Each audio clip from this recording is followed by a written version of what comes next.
Hello and welcome to the channel. Now the last two videos I've made have been all about winter cycling, cycling in winter, cycling on the snow.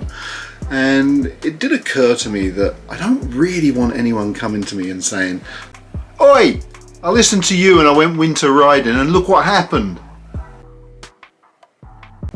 And so I thought I'd put together a video full of tips and bits of advice that I've picked up that should help to keep you safe while winter cycling.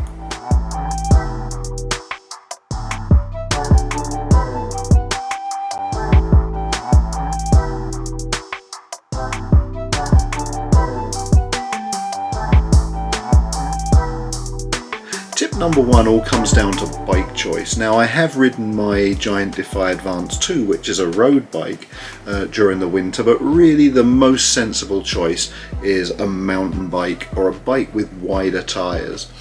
The bike that I ride, my mountain bike, is about a third of the price of my road bike, so that makes it a sensible choice.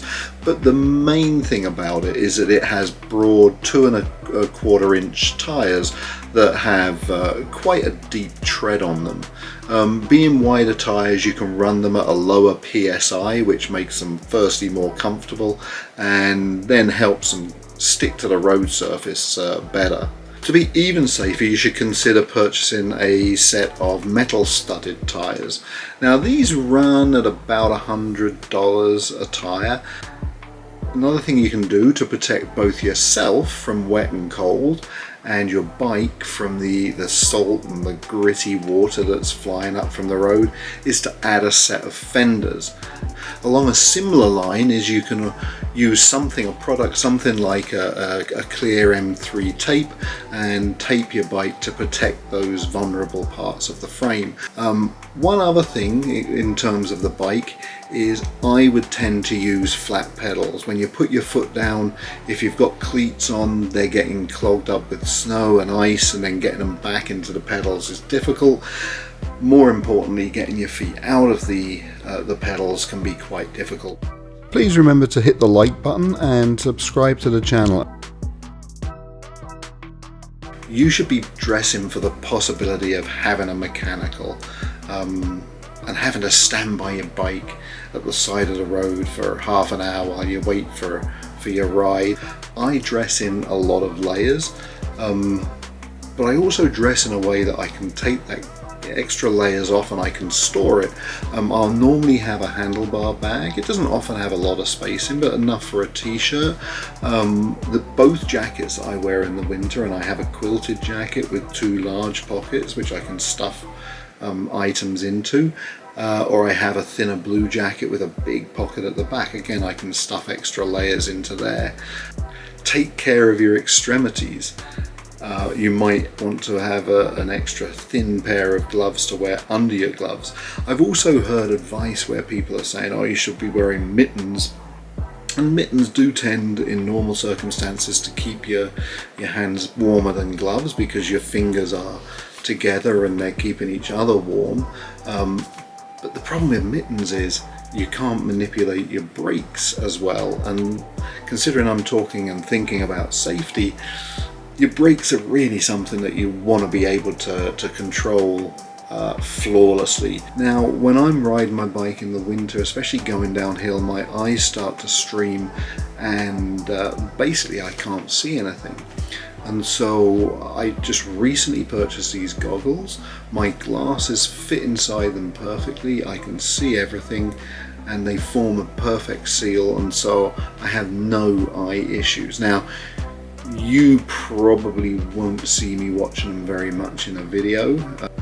For one thing, if I'm wearing them on a ride that I'm actually videoing, I probably have to keep taking them on and off in order to manipulate the cameras and see the screens properly.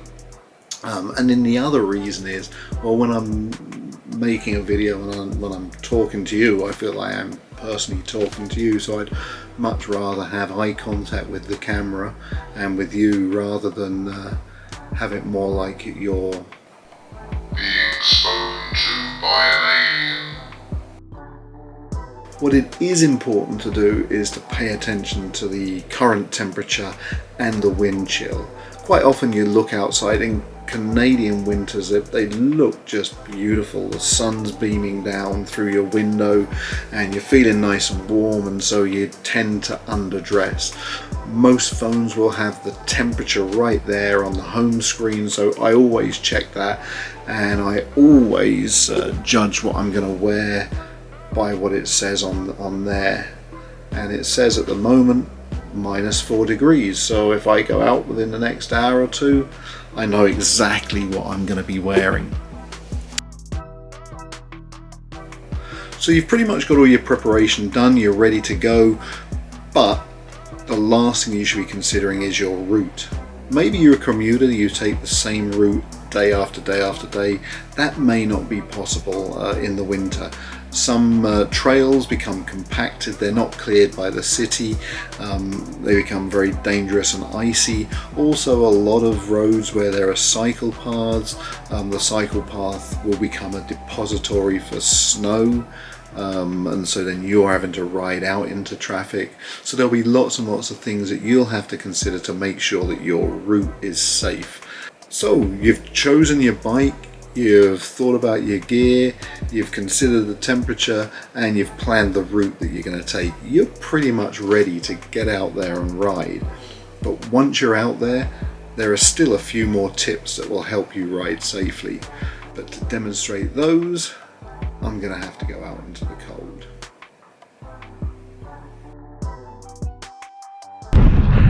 So the overriding piece of advice for cycling in the winter and cycling on icy and slushy and snow-covered roads and trails is to slow down.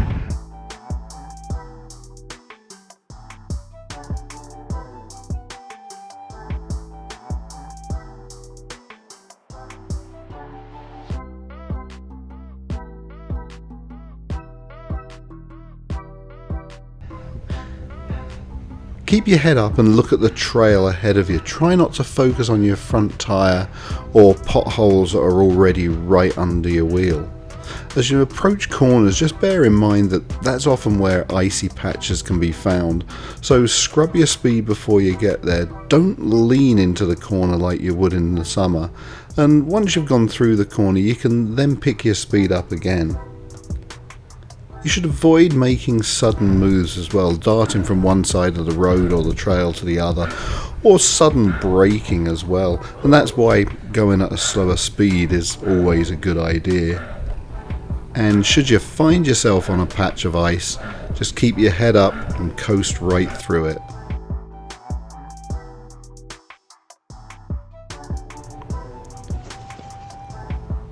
Riding in deeper snow is a little counterintuitive. You need to forget about your hands. Let the handlebars go where they want to go and don't fight against them, or else you're just going to end up digging yourself right into the snow. Plant yourself firmly on your seat and don't be in too easy a gear, or else you're just going to spin your wheels out.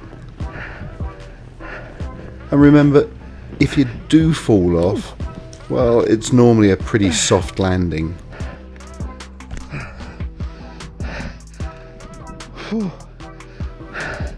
That's all part of the fun.